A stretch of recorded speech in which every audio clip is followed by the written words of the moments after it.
Good day everyone. Dito naman tayo sa isang video pang talakayin natin ng differentiation rules. Basically sa last video, meron tayong delta method na tinatawag. Ngayon, ituturo ko ngayon or i-discuss ang mga rules sa differentiation para mas mapabilis ang ating pag-differentiate. So, meron tayong mga iba't ibang identity or rules sa derivatives para mas maging mabilis ang ating pagsosolve. So, una na dyan yung unahin na natin yung constant rule na tinatawag. So, sabi sa constant rule, bale, ang gagawin ko lang is um, hindi ko na siya i-detail na discuss. Parang i-introduce ko lang sa inyo and then mamaya, let's solve some problems para alam nyo yun, mas maganda yung pagtalakay natin sa kada rule. So, first is constant rule. Sabi sa constant rule, ang derivative daw ng isang constant ay zero. And then we have power rule. Sabi sa power rule, ang derivative daw ng isang variable na raised sa power or sa isang exponent, tawagin natin n, ay i-retain mo yung base, which is yung x, then subtract 1 from the exponent. And then yung exponent is i-bring down mo para maging coefficient ng variable. So, yan yung power rule. Example ng power rule. Uh, x cube. So, sundan lang natin x 3 minus 1. Then, bring down 3. Which is, simplify natin 3x squared. Yan. Yan ang example ng power rule. Then, another rule is the identity function rule. Ito naman, pag dinerive mo daw ang isang variable, ang derivative niya is equal to 1. Then we also have constant multiple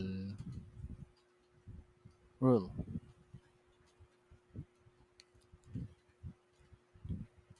Sabi sa constant multiple rule, kapag dinerive mo daw, ang isang variable, ay ang isang constant katabi ang isang expression, sabihin natin f of x. Ang derivative niyan is i-retain mo yung constant and then i-derive mo naman yung function or expression. So example niyan is derivative of sabihin natin 2x. So ang constant natin dyan is yung 2, then x yung expression. So d over dx ng x. So sa pag-derive ng variable, gamit natin tong identity function rule. So ang final derivative is 2 multiplied by 1 kasi ang derivative ng x is 1. So final is 2. Then another rule. Ito tayo sa mga basic operations. Sum and difference rule. Sum and difference rule. Ito naman, simple lang to. Pag dinerive mo daw, ang ang derivative daw ng f of x, it's either plus or minus g of x. Madi-distribute mo lang yung differentiation sign. So, d over dx, derive mo lang yung f of x, plus or minus pa rin. Derive mo lang yung g of x. So, ganun lang sa main difference rule. Sample. Sample is d over dx ng 2x plus 3x. So, derive natin yung 2x, which is 2. Then, yung 3, which is 3.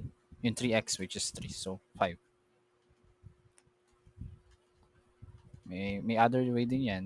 Pwede mong i-simplify na muna. 2x plus 3x is 5x. Pag tinirive mo yan, which is also 5. So, yan. So, yan yung use ng mga rules. Then, we also have the product rule. Or kapag multiplication ang operation ng mga expression. Product rule. Kapag derive mo daw ang isang function or expression na nakamultiply sa isa pang expression or function, ang kalalabasan yan is retain mo muna yung una, expression or function, and then i-multiply, i-derive mo yung pangalawa, g of x. Tapos, i-add mo, retain mo yung pangalawang expression or function, then derive mo yung una. Sample. d over dx is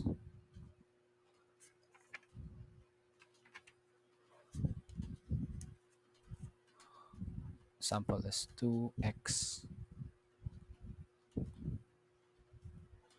So yeah, sample lang natin 2x lang. Kunyari, ang first natin na expression or function is 2. Second expression or function is x. So mga simple muna tayo. So retain mo yung una. Derive mo yung pangalawa. So derivative ng x is 1.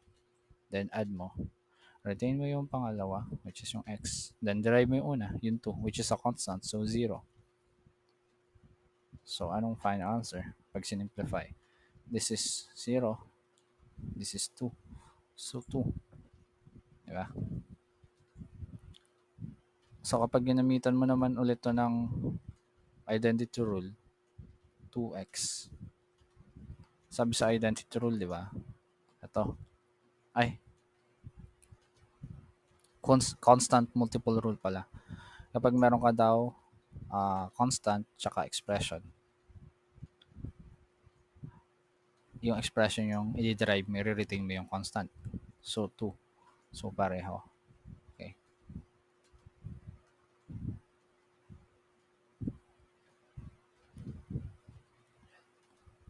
Yan.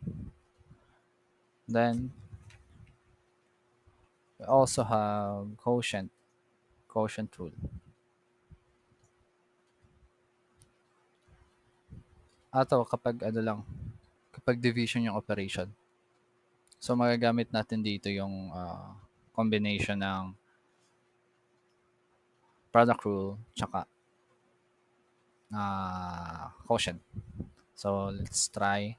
So, sabi sa quotient rule, ang derivative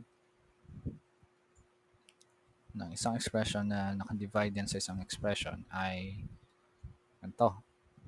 Una, yung sa denominator, oops, i-square mo yung denominator ng expression. Yan, square mo. Then, bring up mo sa numerator. Then, derive mo yung f of x. Then, subtract mo naman. Baliktarin mo naman, f of x naman una. Then, derive naman yung g of x. So, yan yung kabuuan ng quotient rule.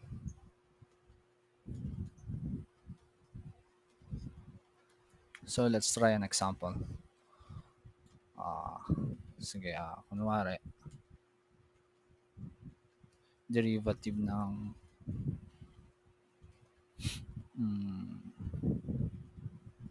2 over x.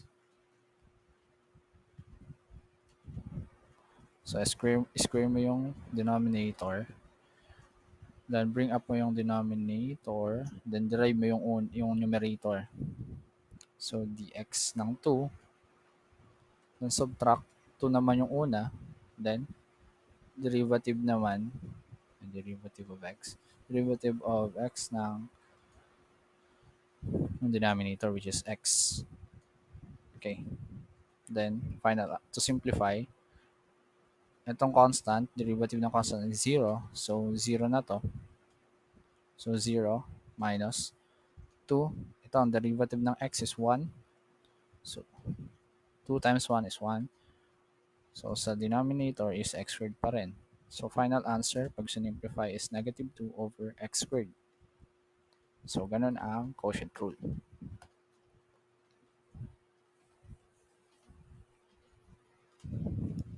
Okay, let's proceed.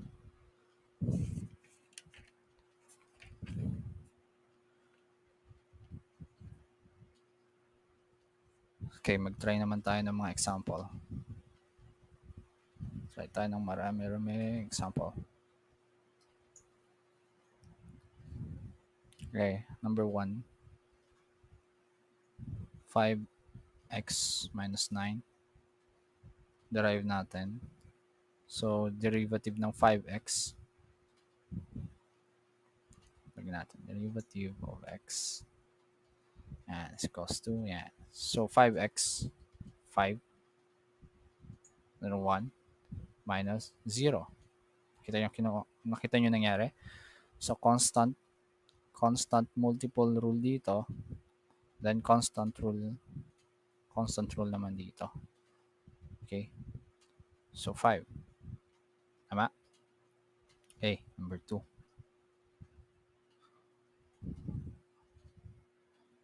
So, 5x cubed minus 4x square. Okay. So, una muna, d over dx. Una muna is sum and difference rule. D over dx times 5x cubed. Derivative of 5x cubed minus the derivative of 4 over x square. So, solve muna natin yung derivative ng 5x cubed. Product rule. X, retain yung variable. 3 minus 1, yung exponent minus 1. And then 5, mariretain. Then 3, i-bring down. Multiply sila. So, simplify natin. 15, x, 3 minus 1 is 2. So, ayan yung sa derivative ng 5x cubed. Then yung isa naman, so negative, retain. Then quotient rule tayo, x squared daw. So, square mo pa yan, x squared again. And then, derivative ng 4 is 0 minus yung 4. And then, derivative ng x squared, which is, product rule ulit, 2 minus 1. Then, bring down 2. Yan. So, simplify natin. Negative. This is 0. X squared times 0 is 0. Minus. So, ito ay 2 minus 1. Then, 4 times 2 is 8. 8x. Kasi 2 minus 1 is 1. So, 1 na lang exponent dyan. So, kahit di mo na isulat yung 1.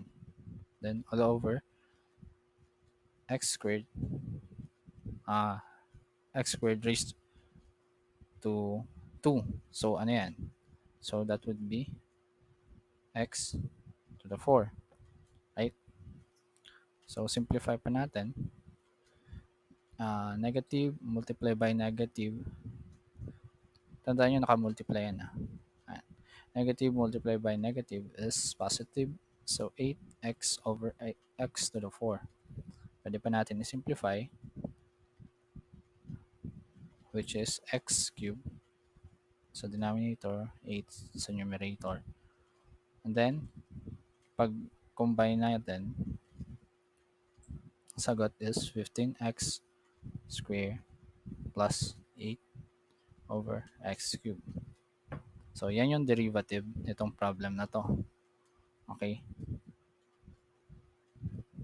Okay, another example.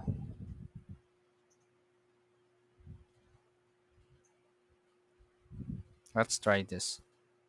Number 3. Derivative of x.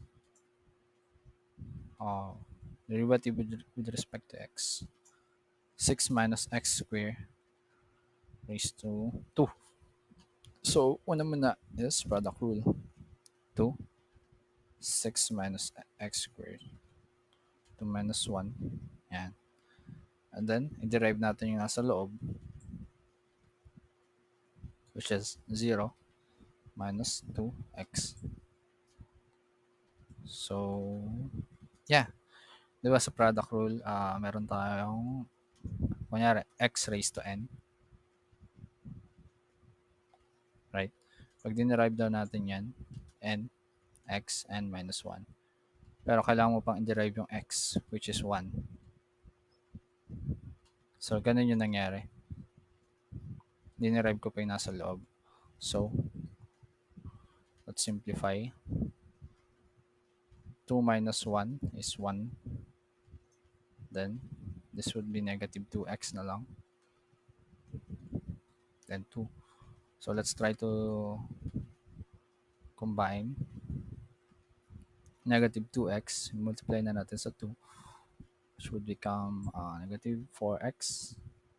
And then, 6 minus x squared.